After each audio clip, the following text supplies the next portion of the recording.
Another simple and delicious Bengali fish curry today. This is Macher Jeerer Jhol. Fish made in a delicious gravy of cumin powder and potatoes. Let's make this together.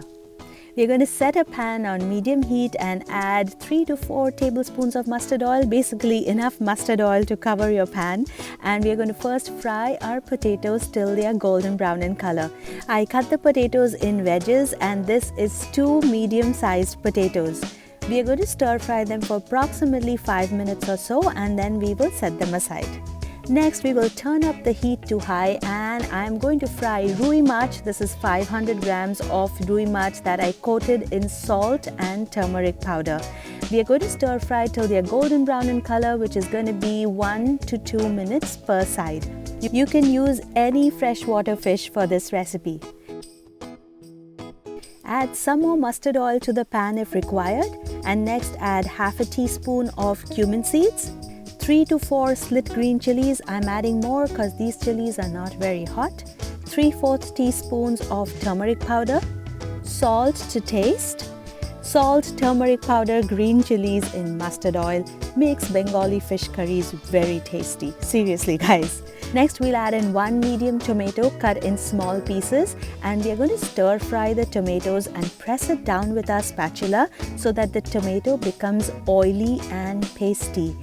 That's going to make your gravy taste really good. If not, the gravy is going to taste dilute.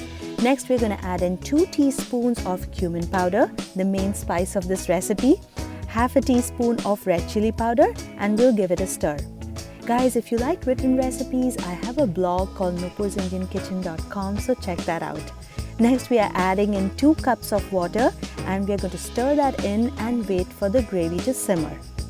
Once the gravy starts to simmer, it is time to add in our fried potatoes.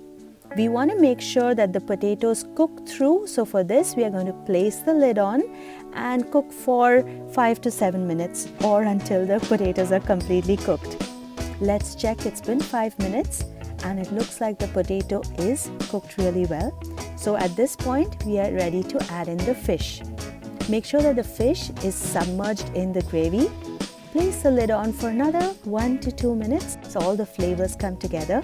And now it's time to taste the gravy and check for salt. Add some more salt if needed. No sugar needed in this recipe.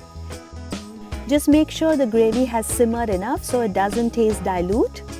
And that's it. We are going to garnish with coriander leaves, and your Macher Jeerer Jhol is ready. Such an easy recipe, guys. You will not believe how nice it tastes, especially when you mix in the potatoes with your steaming hot white rice. So good.